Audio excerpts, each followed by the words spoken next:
Hello, ladies and gentlemen, and welcome to another wonderful episode of the Saturday Morning DCC Show. My name is Jordan, with a silent PH in the middle, and I am joined always by my wonderful co-host, Surreal, over at Surreal Gaming. And today, we have a wonderful, very special guest, Mr. Judge James from the I Live for Crits cinematic universe that he's created on the internet.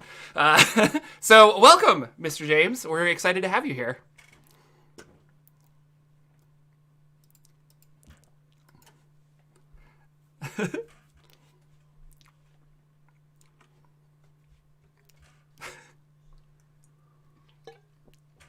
Yeah.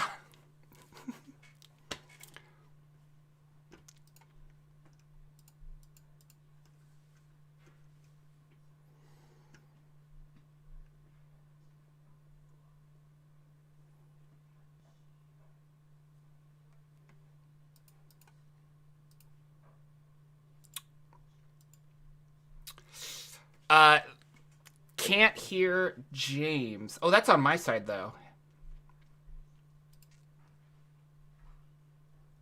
That's on my side.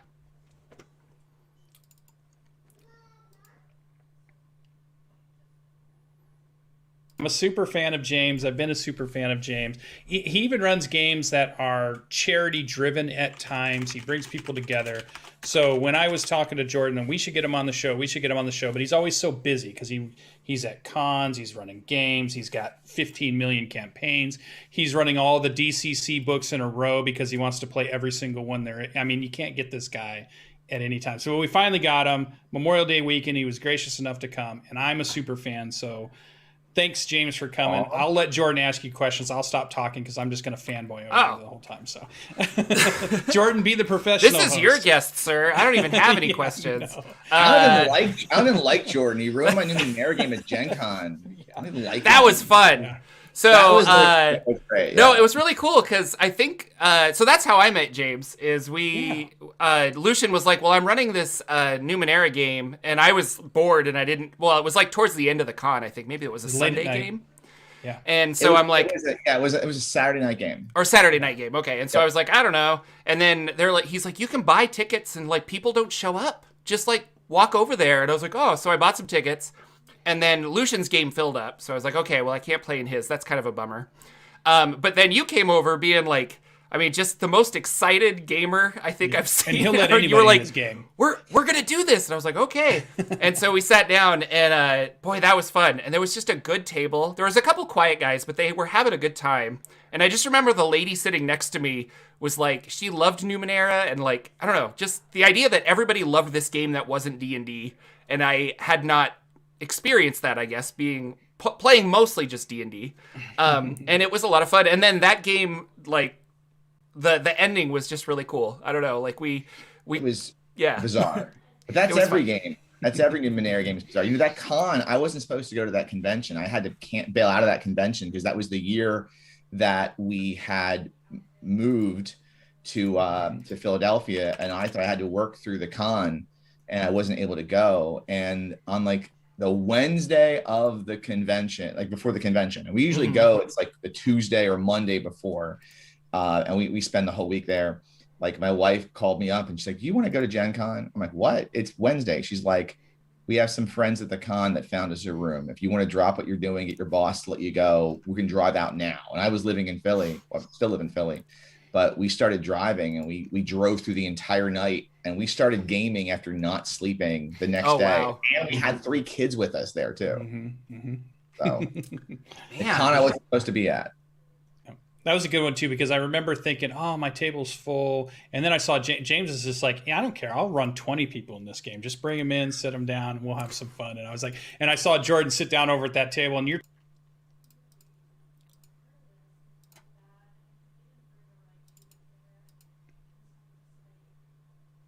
I often, when I'm running games at the con, I usually like enjoy watching other GMs look at me kind of angry that I'm interrupting their games, especially when their players are looking at me with like, how come our table's not that fun? The helps look at me FOMO thing going, the fear of missing out thing, if they're not at my game. Yeah, that was good. And the other one that was really good, I drove over just after that one when I went to unplugged PAX and got to play.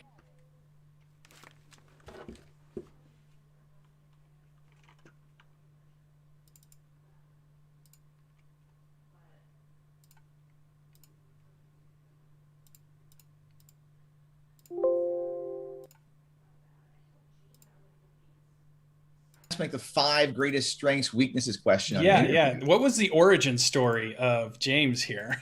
I don't know. I played AD&D second edition because I'm 42 and like late Gen Xer. That's what you played in 1991 and 92. Mm-hmm. I had a known mage. His name was Lucky Lightfoot. He made it to 15th level. Yes, it was an illegal class in AD&D second edition because you couldn't be a no mage. My DM let me do that. And then, I don't know, I just kept running games and I've never stopped. I've always had a campaign going since like 92. I've never stopped. I never took a break. You know, I moved from AD&D to Alternity to third edition. I don't know many people that ran a 4th edition campaign for over 100 sessions and first to 30th level. I did. And then after that, I figure I did my time in 4E, killed the Tarrasque. My party at 27th level decided to go back and kill Strahd. And it was like, you know, it was like a scene from The Sopranos where someone gets curb stomped because like they were so much more powerful than him at that point, which became classic in our campaign. Then they drove an elven man-o'-war across the skies of Ravenloft as Sigil crashed into the ocean and they defeated Orcus. We beat D&D. So that's why I don't play it anymore. We beat it. We beat D&D. Yeah, what does it have left? That's crazy. I actually don't know anybody that's done the higher level 4th edition stuff, like to get all the way to that. We did. The players wanted to do it. They're like, we started out like they want to go the whole. They're like, we're sick of playing games like and ending at 5th or 6th level. And it was a bunch of friends of mine from high school, and we were playing online D&D in 2009 to 2012. So it was before it was cool to be on, you know, on Zoom. There was no Zoom. So we were doing it on Skype and MapTool. Yeah. So before Google Plus. Before Google Plus. It was right after I discovered Facebook, actually. So do you guys have, I mean, with that high a level, like, do you have like 50,000 of those it was a hot mess. Cards that you're, like to remember all your abilities and stuff? It was a hot friggin' mess. And they had to have the character builder. There's no other way around it. But I was in grad school at the time. So like for me to sit down on Tuesday nights and play a weekly game that might just be a decent combat was okay. Yeah.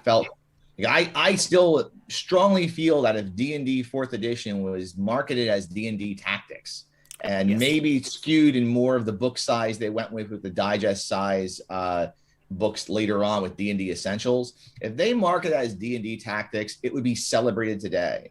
But because everyone like got, you know, their you know, blew their lids when things happened with 4th from 3rd, they freaked out, you know, I mean, and started the edition wars and all that crap. I mean, I really want them to re-release 4th edition, but as a video game, just like you said. Or like a combat simulator where it's like I could build a character, my friend could build a character, and we can go fight monsters. Because it is like balanced and it worked really well from my point of view, I guess. But at the table, it was just so confusing.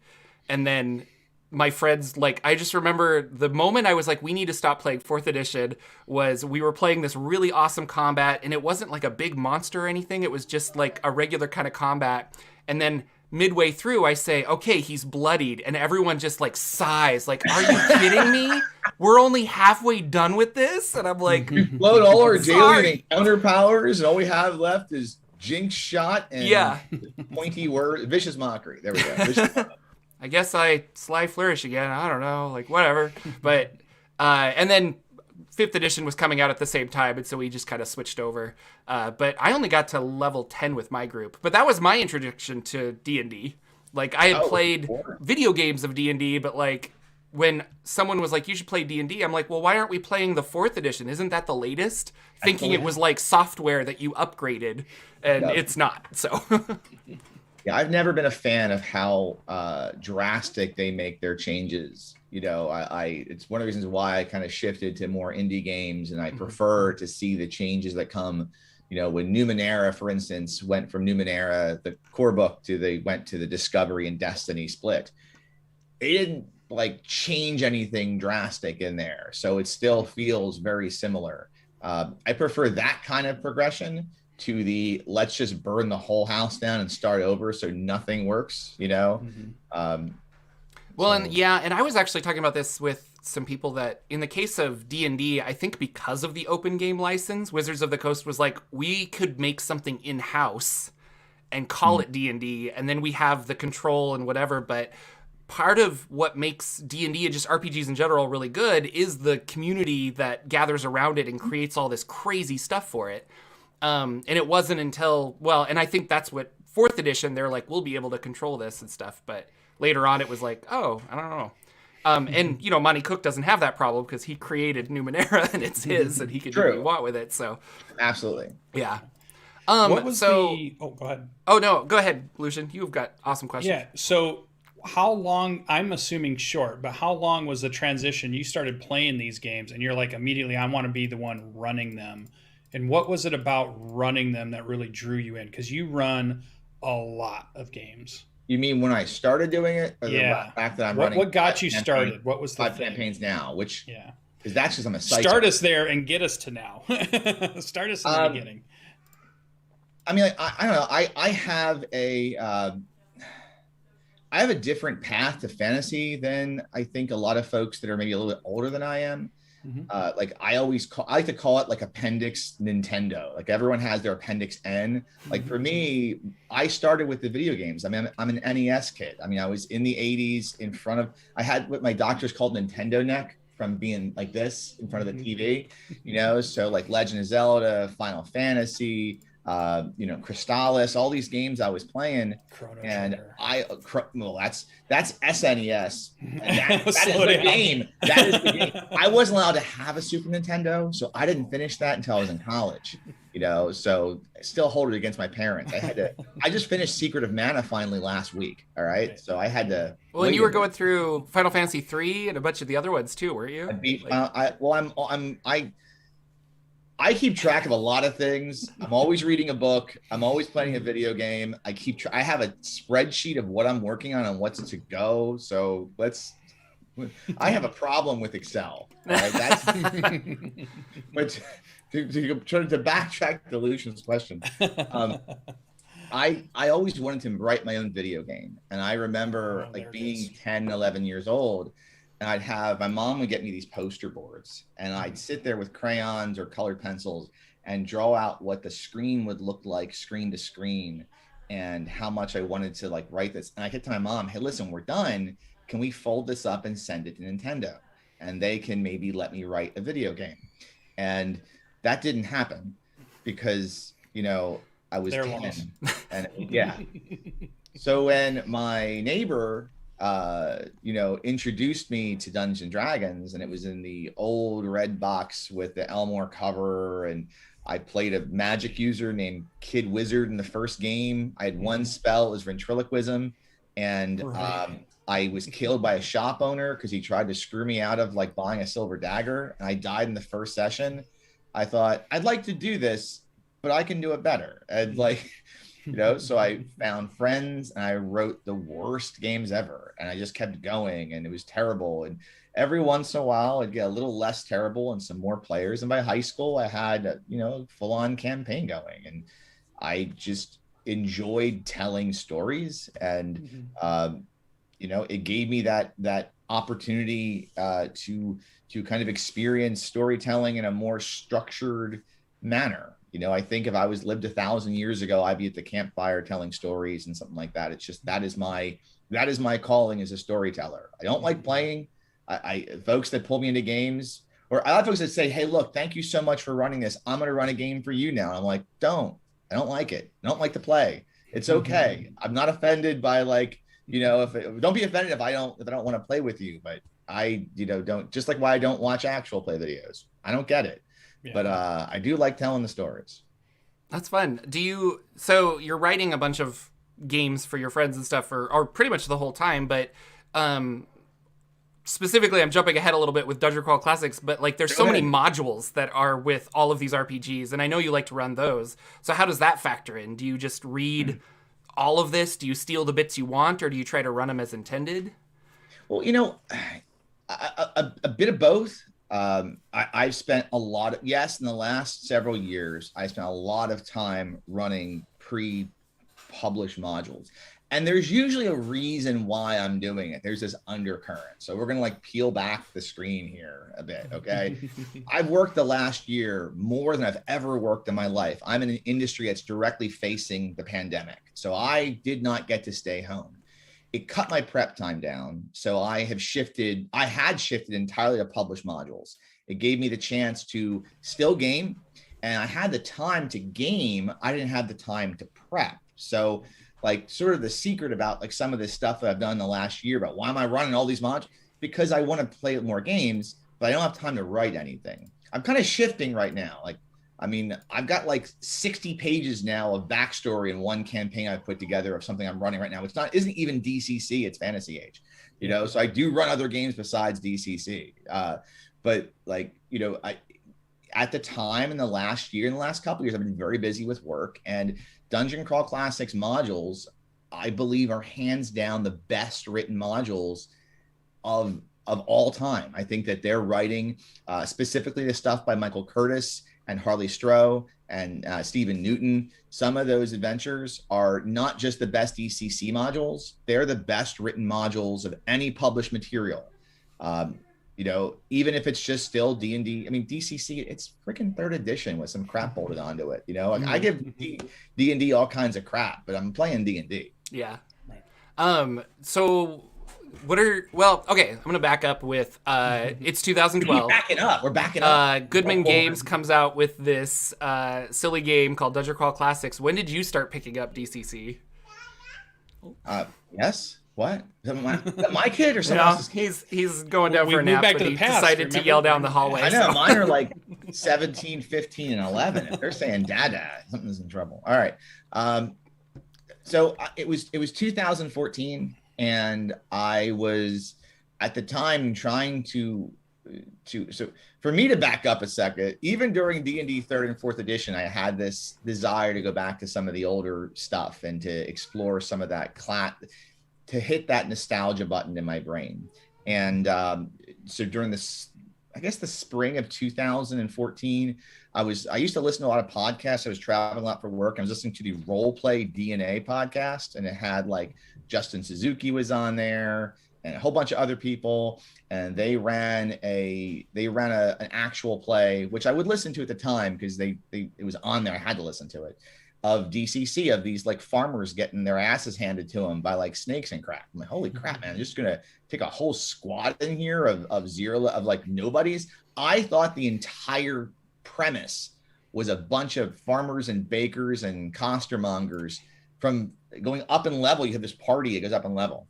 And I bought the core book, and I read the core book over the course of 2 days. I read the book cover to cover.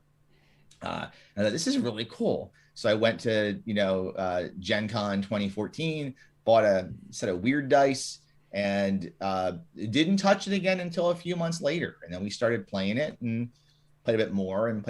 And at the time I was running mostly Cypher system games, mostly Numenera and The Strange. But like with me, I evolve over time, and I sort of have different. There you go, get Cypher out. Cypher. I see that's a first ed Cypher book, right? Yeah, first ed. That's the old school Cypher. Way back in 2015. So from 2016 to like this year, DCC, or eventually MCC, was the game I've run probably the most. That's awesome. And is it because it has that old school feel, or like was that the original draw, or is it just, I don't know, like I think there's and I guess I'll just be frank with this. I think there's people out there that like to hate on D&D because it's D&D, but you don't necessarily feel that way, even though you kind of bash D&D 5th edition a little bit here and there. Like, yeah. All right. Well, I mean, like to set that aside, again, we're behind the curtain here. We're like getting real deep here in the conversation. Yeah. D&D I like to promote and talk about great games. Yeah. Wizards of the Coast does not need me. So there's no need for me to talk about great games that they're putting out. That's the first thing. Mm-hmm. Second thing is I really don't like Wizards of the Coast business practices. I don't like Hasbro's business practices. Mm-hmm. I don't like the fact that you aren't getting PDFs. You're paying for subscription service. You're paying for DRM. DRM garbage. I don't like that. I think it's the way games have been monetized in the last few years. It's pushing towards the worst aspects of what kind of ruined video games with, downloadable content being really on the game already, in the game already. You're unlocking it for more money. I hate that crap. So I have a lot of disagreements with how the current D&D is sold, published, all that crap. The stuff is solid stuff. The system's solid. I've played 5th edition once. I own a player's handbook. I've read the player's handbook and the DMG and the monsters manual. It's quality work. They did a good job with the material, but I'm not going to promote it. So but I'm still playing D&D because Dungeon Crawl Classics is really just, it's 3rd edition D&D with that's got some really awesome charts bolted onto it. That make the game more gonzo and fun. And I believe what the charts and randomness do is it makes the game, it gives it a narrative element that, some story games have, but you just a random chart. You have no idea what's going to happen. Some of the craziest crap that's happened in my game has been legendary because of those charts. DCC Lankmar running it last year, most powerful use of a word portal spell ever. The party wanted to, they were in this lair of this crime boss, and they got into a fight, and then they set a fire, in the basement of this building, and there was like wine casks and liquor casks around, and they ran out of the room, and the spellcaster, it was the thief. The thief in the party had one spell for magic training, and he cast Ward Portal and cast it so high that he just removed the door and made the entire room just stone. And the bad guys baked alive inside. And it's like, that's the most badass use of Ward Portal ever. And that wouldn't happen in a 5e game. The spells don't work that way. But I don't need to have crazy magic to enjoy a game either. I play a lot of Shadow the Demon Lord, and that spell system is much more akin to the 5e spell, except for the spell that makes you poop yourself to death. That's a great spell. Do you find you're kind of drawn to the campaign worlds of like going to Numenera, going to DCC? Now you're going over, like right now you're moving into a big fantasy age kickoff that you've been talking about quite a bit online too. Is it the worlds that are drawing you in right now to these different game systems, the different campaigns, or is it just? It depends. It depends on what I'm feeling at the moment. Like when I discovered Numenera in 2013, I was on this post. I was on like a 2-year quest to find a system after 4E to find more players. I thought for a year it was Savage Worlds. I played a lot of Savage Worlds, but I was having trouble finding players for that. And then when I ran Numenera, like the system just felt cleaner and smooth, and it had that loot grab aspect. I think D&D does really well. Like I think the best systems for long-term play in my mind with more traditional players. By traditional, I mean people that are the D&D players, so you're trying to get them away from D&D. Some of the best systems are to have a system with a good loot grab option. So something that makes you feel like you're gaining something, not just improving your character. And systems that have, lots of cool monsters and cool locales. And Numenera had that. So, for that, it was the world, it was the universe, that science fantasy feel. But when I was playing DCC, I was kind of like wanting to stoke the nostalgia. And I play within, I kind of have my own world, but it's essentially it's an amalgamation of all the locations in the modules. Like the Purple Planet exists in my universe. The Shutter Mountains from Chain Coffin exist in my universe. I have a map from Incarnate that I've put together that kind of like ties everything in together. But it's not my setting. It's just my way of putting stuff together. What I'm working on right now, it's my setting because I'm in a mood to write a campaign setting, which I haven't done since the mid 2000s. That's cool. Is there a this is a question that I have. I love Dungeon Crawl Classics. From the minute that Lex, who's like in chat, he was like, hey, I want to run this game for you. And I'm like, okay. And I was blown away at how attached I got to my funnel character. And when he survived with only 2 hit points max at the end of Sailors on the Starless Sea, I'm like, I want to level him up. Like, I want to keep playing this so bad. I thought it was so cool and odd that I could be so attached to this peasant that just barely, inched his way through an adventure. But I've ran it for friends who are the complete opposite. They don't like that they can't build a character and make him really cool, and I want to have all of this stuff here. Do you run into that, or is it just now at the point it's kind of like, well, I have friends who like this rather than trying to, I don't know, like square peg in a round hole kind of a thing? I do sometimes. I try to have the conversation that's a different experience. Like, like to go back to video games for a second, I mean, Legend of Zelda is it's the older games, at least they're pixel based, sprite based, and you play a Nintendo and it has a fantasy feel to it. Final Fantasy, pixel based, sprite based, similar music, has played a Nintendo, very different way of playing in a fantasy setting. That's DCC and 5th edition, like next to each other. It's a different kind of game. So D&D 5e or Pathfinder or heck, Fantasy Age or many other systems, they're built upon the idea that, you're going to make a character, you're going to customize this character, bring your own persona to the world, and then explore the world with that persona. DCC kind of harkens back that nostalgic feel of it's random. You don't know what you're going to get, but it does unlock this really cool, high risk, high reward feeling when you're Cooper, your barrel maker, who is a nobody, gets to first level, and survives. You now have a cool backstory that your D&D character is going to have, but you didn't play it. Yeah. A DCC character at level 3, 4, and 5 is a friggin' badass. So it's not like you experience the entire campaign as a loser. You start to become epic. And I think that for those, you remember your roots as a barrel maker. You played as a loser. Exactly. And if you want that feeling of having more customization, what's cool is Goodman Games, when they did DCC Lankmar, and what I hear they're doing with DCC Dying Earth, is there is a bit more customization to the characters and less of that you're a peon feeling. Like in DCC Lankmar, you start at first level, not zero level. And, it does feel a bit more like you're a more powerful full character with more of a legendary background. But it's a different kind of game, and neither's right and neither's wrong. Mm-hmm. And when I, do hate on D&D on my Sunday night show, part of that's because, it's a shtick. And part of it is because I got issues with D&D. But, if you're having a great time playing D&D, that's great. What drives me crazy when people don't want to try other things, and what drives me really crazy is, and we discussed this a little bit before the show, is, when people's friends won't try other things. I am very fortunate and blessed in that I could pretty much say I want to run anything I want right now. I will find players for it. And I understand I live in a kind of a privileged position because I've spent years cultivating people that kind of follow me on. I'm not an influencer. I'm not going to say that, but like I know enough people and have enough of a Twitterverse like of followers that if I say I'm going to run something, I'll find someone to play it. They may hate it, but we'll at least try it. You ran me through a Lankmar game for either Bride of CyclopsCon or DCC days.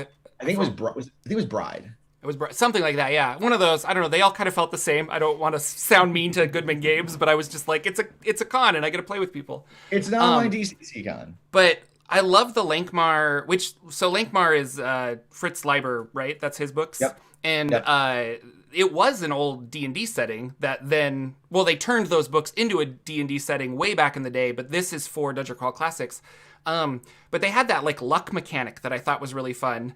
And I also have read Dying Earth because I was really excited. And then I found out when Goodman Games is making Dying Earth, I was beyond excited. And I think whenever that comes out, that's going to be like what I run for a year. Like I'm so excited for that coming out. Dying Earth, like, have you read those books? Are you just excited or yeah? Yeah, I read them. I read them last year. So I made these COVID goals early on in COVID to try to keep my mind centered on something. And one of them was I started reading. I hadn't read more than 2 or 3 novels in a decade.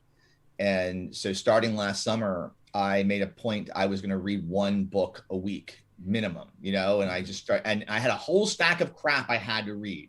I fortunately have gotten through that entire stack and have a new stack of crap I have to read.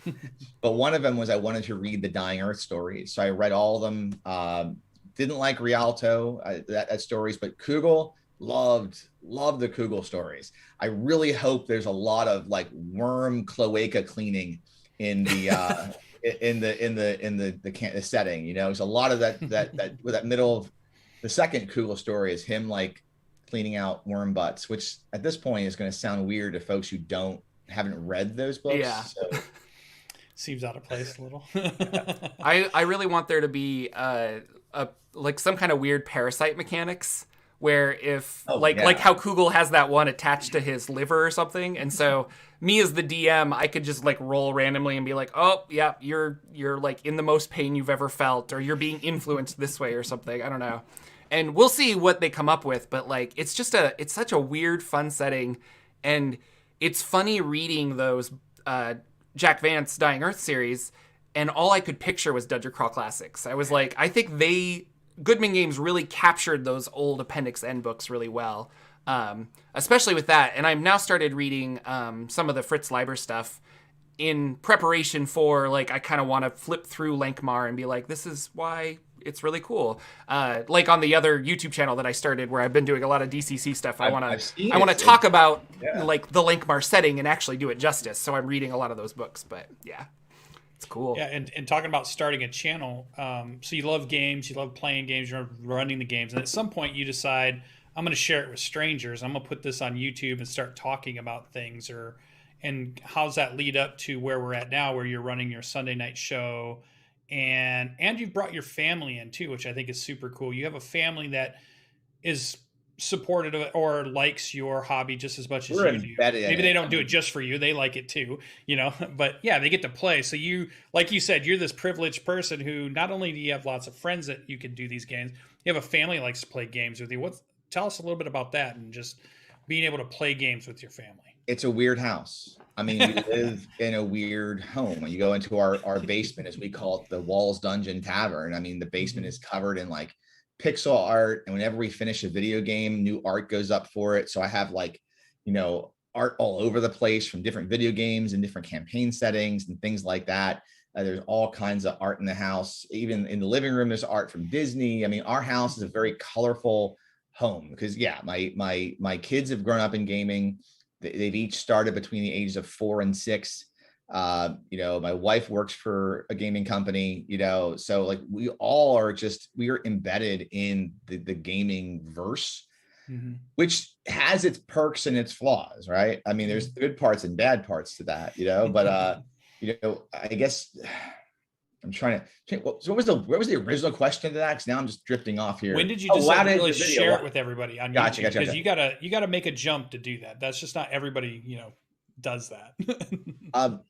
Well, I mean, I was blogging, you know, right. And the blog that seemed to get the most. I started blogging by accident in 2014 because I write comprehensive session notes after every session. So after every session, I write notes about what happened in that session, who the players were. I keep a campaign crematorium for whoever croaks, and I keep a log of each character's, you know, what their details are of each character, who the NPCs are, and everything like that. Back in the old days, originally, like in the early 2000s, late 90s, this was all kept on a GeoCities account. And people could go to the GeoCities account and log in and find all that stuff. And then in the late 2000s, I ran my 4E campaign. It was kept in a Yahoo account, with just shared docs in a Yahoo account. When I was starting to run Numenera and Savage Worlds in 13 and then early 14, I wanted some place that players could go and visit stuff. So I made a blog page. I've made a Blogspot account. And I figure the only people going in there and reading this crap are the people that are in my campaigns. And then other people started reading it. I'm like, what are you, like masochist or something, or sadist, or whatever direction that goes. I can't remember which one goes which way. But like, why would you read my crap? And eventually more people read my crap, and people were interested in the fact that, yeah, I was running campaigns for my kids, you know, because I wanted to, and Numenera was a big one. And then the next thing you know, I'm talking about that, and a year later, we're going on camera talking about it with the kids. So it just happened everything happens like by accident, right? Mm-hmm. That's the opposite. So it's one led to the other, and so you have your show now, and you have Judge Evie and we have Judge James on, and you guys tackle a lot of different topics about what's going on in your lives, or games you're doing, or games you're prepping, or games you're getting ready for. How do you feel that show is going? How do you feel? Do you got more stuff in the future you guys want to do with that? Do you feel like you've got your format all set out, or how are you feeling about that? It's going to sound weird, and for the folks that watch, we love you, but I don't care how it's going. I do it. If you watch, our audio is crap.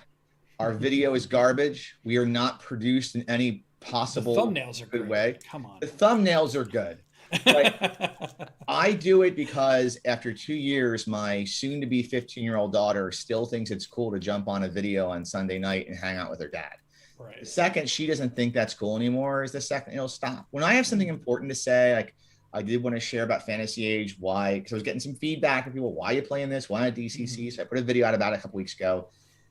And every once in a while, I'll do a review on something. But the reality is I do that because I get to hang out with my kid. And I think I'm lucky that my kids don't hate me enough that they don't want to hang out with me. Or they don't think I'm so weird that, oh, there's dad playing his elf game again or whatever, you know. Yeah. It's nice to see my college tuition went into a bunch of Dwarven Forge. But... I know. That's a good point. It's an investment, honey. That's right. You guys get this when I croak. But that's why I do it, is really to just, you know, Living for Crits on Sunday nights started out as me and her were going to explore 5th edition, and we explored one session and decided it wasn't our game. So I remember Jordan making a comment somewhere, or you guys, I think it was, I can't remember if it was on, if you guys were doing this back then, or I think you were, because you said something like, I think it was, I remember you saying, you were on the video, I remember someone saying, Jordan's talking about you and you're playing 5e, you know? And I was like, where do you say that? You know, and it's like, even Judge James is playing 5e. You know? That was a big deal in the house. Okay. And pay attention. Yeah. So. No, it's funny. We were like, Lucian and I were talking last week about having you on, and I was like, I don't think James realizes that, like, I'm a fan. Like, it's just like, I follow and watch a lot of your videos and stuff, and it's which is funny. Cool, but I don't get the appeal. So it's cool. Right. You know, I mean, and I really do appreciate it. And we appreciate everyone that hangs out. And like, honestly, if our Twitch stream very barely breaks 20 viewers at any given time, and I'm fine with that. We're friends with a lot of people on there. We get to talk to people. And when like haters and trolls decide to come on and like say crap, I'm always like, we know we only get 100 or 200 views per video. Yeah, nobody cares. We don't give a shit, you know? Like, we're not here for you. We're here for us. Like the fact that my wife and I are terrible human beings, and we have all these inside jokes about other people, and we think they're hilarious, you know? But if no one else finds it funny, we don't care. Yeah, you're not doing stand-up comedy with that because it doesn't matter. I don't need your approval. I laugh with this person. It's fun. Exactly. I have like 3 published things. 2 of them are in like a Cypher System magazine. And I have 1 published module, that was it. I checked the box off. Bucket list, write an RPG product, done. And every like 3 or 4 months, I have enough money built up in Drive Through RPG that I can get a new map from 0 Hour for a new spaceship, and I just cash it out that way. So, I was curious about your campaign world. So I've been trying to write like a campaign setting for since December or so, because I thought it would be a fun challenge, just like you, like check it off kind of thing. I was like, I've never done this. I've always ran in published worlds or stolen from published worlds. Tell us about it. Like, what is the name? What's the catch? What systems are you running it in, or what are you doing? Sure. Last summer, I wanted to write a campaign setting like for Fantasy Age. We wanted to play Fantasy Age. I was looking for a different. Last year, I wanted to dabble and try as many fantasy RPGs as I could. That was a goal in early 2020 in the middle of the pandemic. So I was playing Demon Lord. I was playing DCC before that, but I was playing Demon Lord. I tried Swords of the Serpentine, which is awesome. And I can't wait for my book for that to come. That's a gumshoe fantasy game. Really, really cool game. And I played Ryutama. And I wanted to try something that was different. And I owned the Fantasy Age book and had never played it. I'm like, you know what? We're gonna do this. So I love this system. I played it. I never GM'd it. Correction. Oh God. So I'm like, we're gonna try this. And I wrote like a real short like JRPG, Japanese RPG inspired setting where like there's crystals and there's gods that walk the earth that have the power of the crystals, and the crystals have real the crystal of light, the crystal of shadow, the fire, earth, air, water. Very, very stereotypical Japanese RPG kind of stuff in there, and mechanics. The idea it's bright and it's colorful, and you know, it's unlike my DCC aesthetic, because like my DCC aesthetic is pretty much the Princess Bride meets what's it called, Your Highness with Danny McBride, with bits and pieces of Disney and the Human Centipede kind of put in there at the same time. So that's sort of my DCC aesthetic. I wanted a different aesthetic with less, you know, hard, like torture porn, I guess, you know. And that's where I was like, I'm gonna go back to my roots and back some JRPG stuff. And we played like 10 sessions. My son Cooper, he still plays in that world. He has his own character with his own Hero Forge miniature and his own art. We had him made by an artist last year. And I'm like, you know what? I'm going to actually add some. I'm going to flesh this out and run this as a setting. And I just started writing and adding to the bullet points and everything and making it so, and then getting player feedback from my Wednesday night group, a group that started with DCC Lankmar, and we moved on to Alternity, and now we're playing this. We've had our one session in the can. I just wanted to run something that I had written in a world that I could kind of not control, but I felt like I was adding pieces to the world without having to butt up against like existing IP. Like I love a lot of settings out there that are, you know, like I really enjoy the Dune universe or the Star Wars universe. I used to really enjoy some of that stuff. The Mandalorian universe is what I call it now. Mandalorian universe is fine. Yeah. Like I enjoy those, but when you're dealing with like those worlds, I'm sure the same as you're dealing with Forgotten Realms. I used to feel as dealing with Planescape, because my D&D settings were Dark Sun, Planescape, and Ravenloft. Those were my settings. You know, you can butt up into IP sometimes, or issues where it's like you're pushing against story canon. Yeah. But your own world, you don't have to worry about that. So I just started vomiting out information, and I tried to include as much as I could from the 2 core books for Fantasy Age, the basic rule book and the companion. So everything in there was permissible. You know, there's a reason that every single, you know, species is in the game. And I popped out this thing, and that's that. I'll be happy to send you a Google link if you want to take a look at it, Jordan. If you really want to, you can take a look at the thing. I'm not really sharing it openly, because like every so many pages I wanted to do art, so it's just screenshots from like Final Fantasy VI and Final Fantasy IV and Chrono Trigger and Octopath Traveler and Monster Hunter Rise. Oh, yes. There's all these screenshots and then in it, so it's like not something I can just put out there in the world. But if you want to take a look at it, I mean I'm a big lore nut, so I would love to. And I've been like Tolus is a little too expensive for me right now. I'm waiting for maybe like a cheaper PDF to come out, but like that, I don't think I'll ever run Tolus, but I want to read it because I enjoy campaign settings like that. But yeah, I'm on chapter 3 and it's good. So there's a lot of setting material. That is a lot of setting material. I mean, we have the books, like our video that we did with the Talos was we just did curls with it, you know? Yeah. Because as we said afterwards, if you want to watch a video with people doing a review, that's not our Sunday night show. If you want to watch people lifting Talos, that is our theme on Sundays. But I have flipped through it. I think if you can download that information into your brain, that's great. That is too much setting material for me. Yeah, it might be. Without being introduced to it differently. I need to hear it in story format. That's why I loved Dark Sun for D&D, because I started with the Prism Pentad, and I read every Dark Sun book that there was, and that's how I learned about the setting. And I had the campaign information, but it also wasn't. I think the books that came with, I think the Wanderer's Journal and the original Dark Sun box set was maybe 96 pages, but I think it was 64. I know that it was 32 pages, I think, for the player facing book.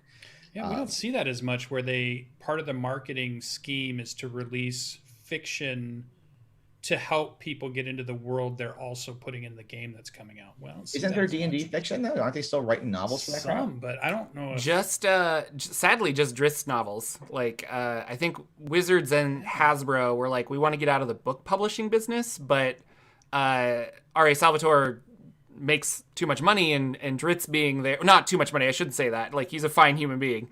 It's not like, oh, he doesn't deserve that. But they wanted to get out of like publishing novels, but that's like the exception because their Dark Elf is kind of their front man for a lot of their Forgotten Realms products. I was thinking, Monty Cook does put out books that Sean and them write books. I've read Poison Eater. Poison Eater is fantastic. You know, it's a great novel. And Numenera was written in a way, though.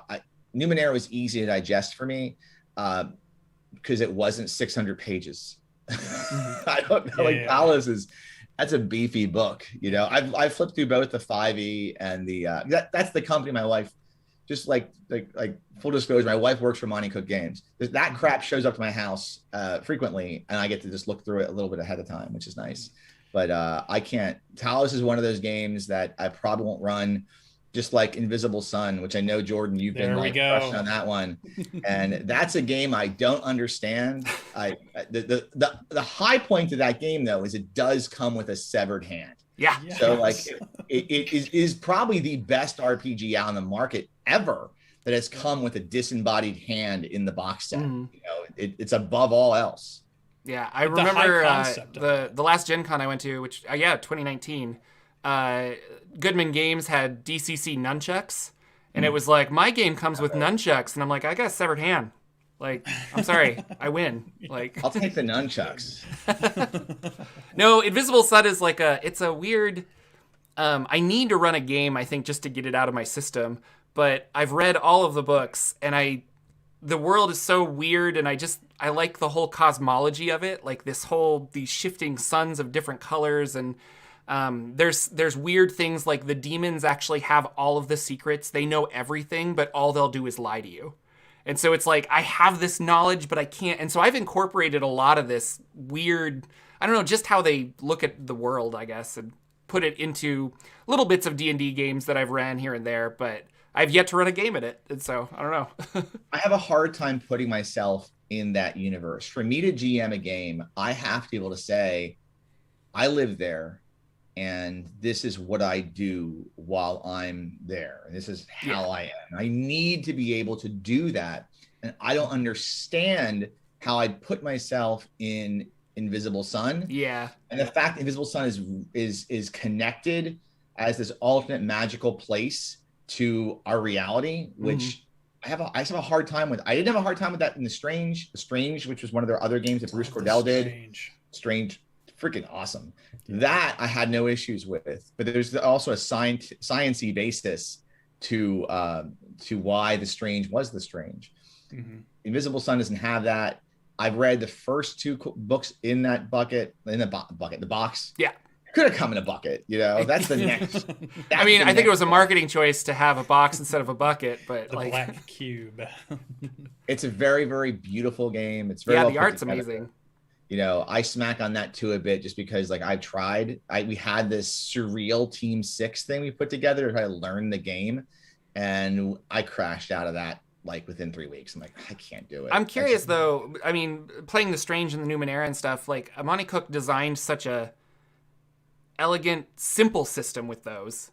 And not simple in like it's. I mean, you can make it complex. I guess I'm not trying to say that, but okay. But I think I don't want to say that it's like, I don't know. But you can do a lot with the Numenera system. Like, I really like it. I think it's really good. And it's weird where you're like, he was clearly able to fine tune and make these mechanics very accessible to everyone. But he really made Invisible Sun difficult on purpose. Like, I think it's a design choice. Like, I look at there's like a map for the makers, and like, this is how you build your magical items, and it's a flow chart, and I'm like, what is this doing in a game like this? Like, it's almost, I pitched it to some friends, and I said, you have to be willing to do homework, because I can't myself know all of this for all of you. Like, if you're going to be this type of character, you need to understand that, and I really can't help you other than passingly. And that's kind of like, we were like, well, I don't want to play that then. And I was like, okay. You have to have people that are invested in that box. If I was all about games like that, I would not be able to find players as easily as I do. DCC has a very low barrier to entry. Yeah. Heck, you can have the characters made on purplesorcerer.com for free. You know, you can print your spells out of purplesorcerer.com. It's very easy. I think Fantasy Age, low barrier to entry. I think any of the games that I play right now, so Fantasy Age, MCC, Shadow of the Demon Lord, and DCC, that's the 4 games I'm actively playing right now. None of them have a high barrier to entry. You know, it's relatively inexpensive to get in, and it's not a lot of reading. That's not Invisible Sun. You have to be steeped in it. And for some groups, I know it's intense. I know I have friends of mine that have Invisible Sun tattoos, and they're really, really into it. And that's awesome. If that's the game they want to play, because ultimately, if it's the game that you want to be in, then more power to you if you can find the group to play it. Mm-hmm. But there's definitely a lot of concept in Invisible Sun that's gorgeous and beautiful. And I love flipping through the books.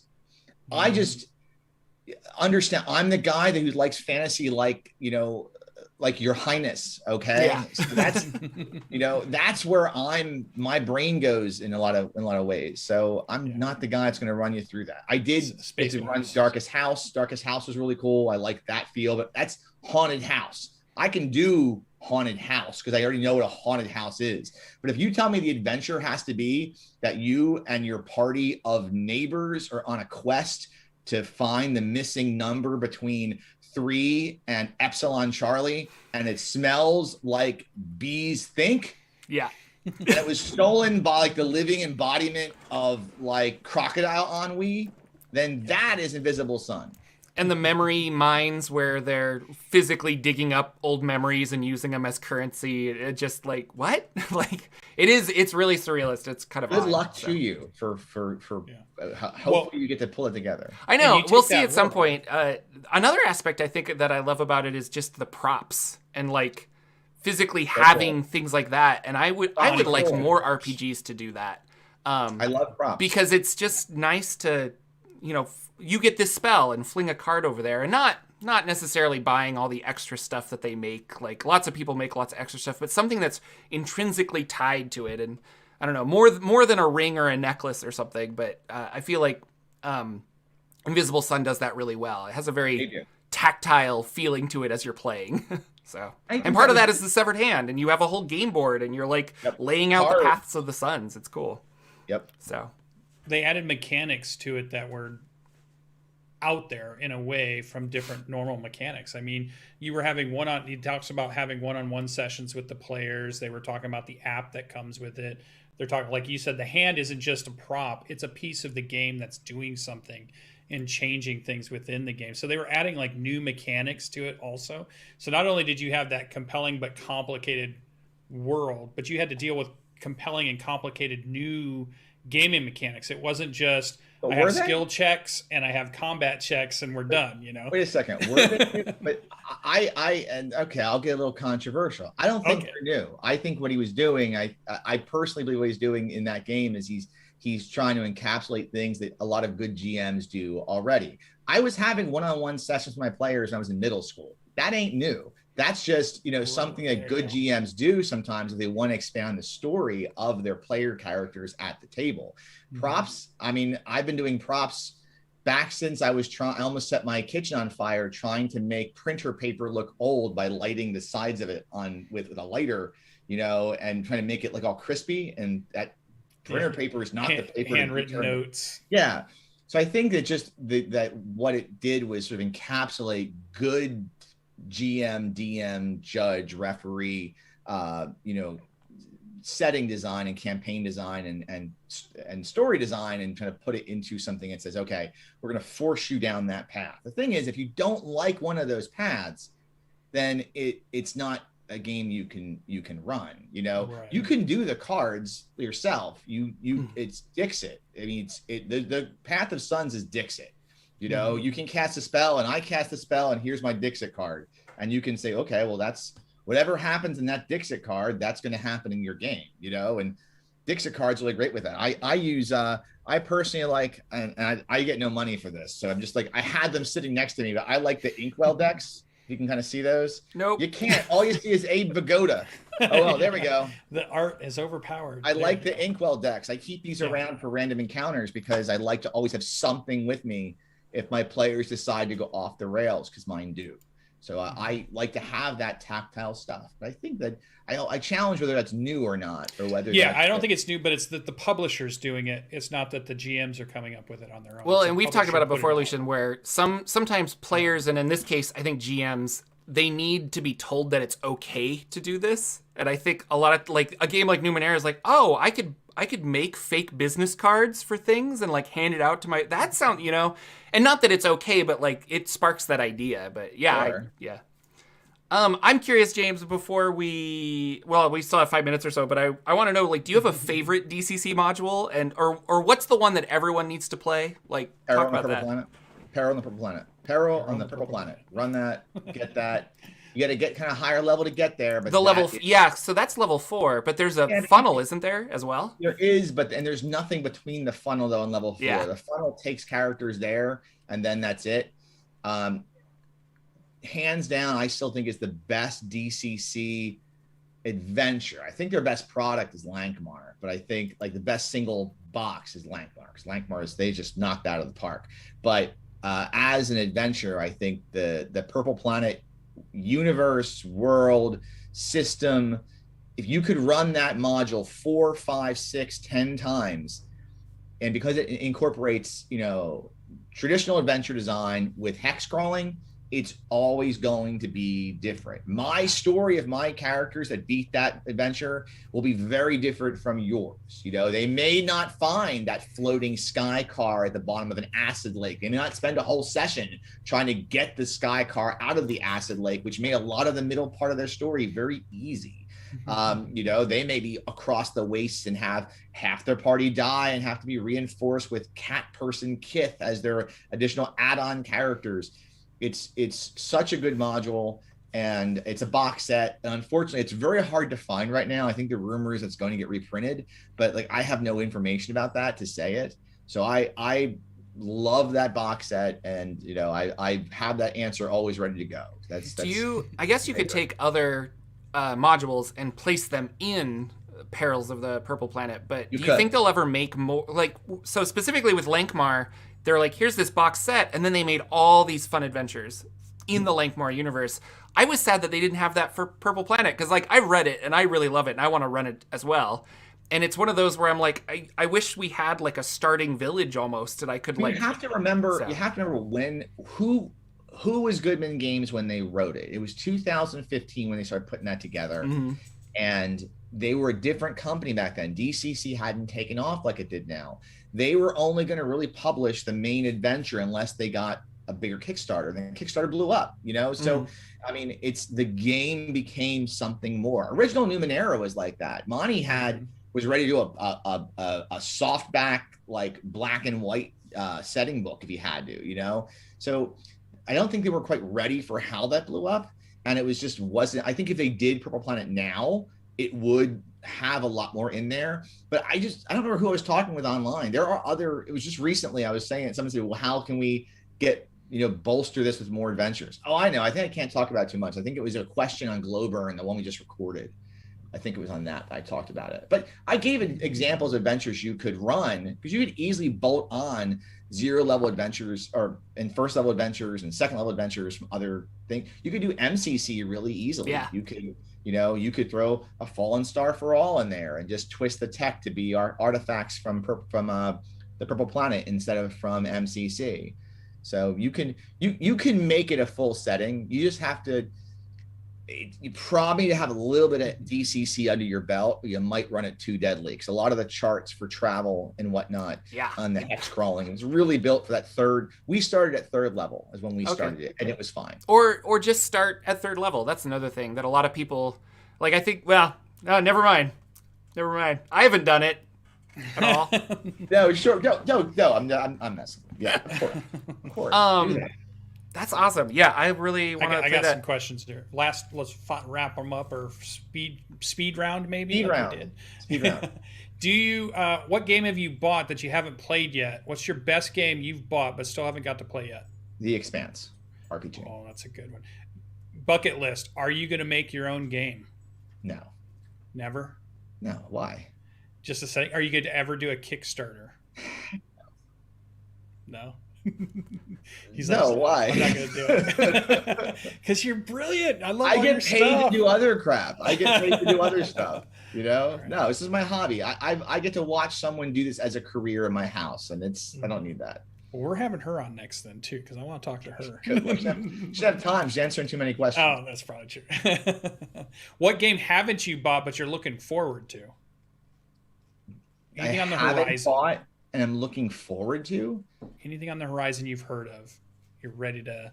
Oh, crap. I mean, I can say like DCC Dying Earths, it's coming out yet, but I mean, I've Swords of the Serpentine I've pre-ordered. Dune I have pre-ordered. I don't know what else is coming out. That's Stargrave just showed up because I like, Frostgrave and stuff, and I just got Stargrave. I'm playing that in a few weeks. I'm not sure. I'll be interested to see what D&D 6th edition looks like. I'm interested in that. Yeah. All right. How about you, Jordan? Any last questions for James? Well, no, I just want to say that James also has a podcast, and you guys should check it out. It is called Glowburn, and it is about the Mutant Crawl classics. I share a podcast. I have a co-host with Mark Plord, and it was good old Mark. Yeah, Mark's really cool. And there are links down below in the description, or if you're listening to this as a podcast, there are also links in the summary or whatever they call podcast descriptions. I don't know. And yeah, check out Living for Crits on YouTube if you want to watch the ramblings of Judge James and Judge Evie about how heavy Tollus books are. So it's a lot of fun. Thank you so much for coming on. We had a great time. This was awesome. So good. You're welcome back anytime. Yeah, welcome back anytime. Big fan. As I said, attention core, hit me up. I'll come on. All right. Cool. Thank you again.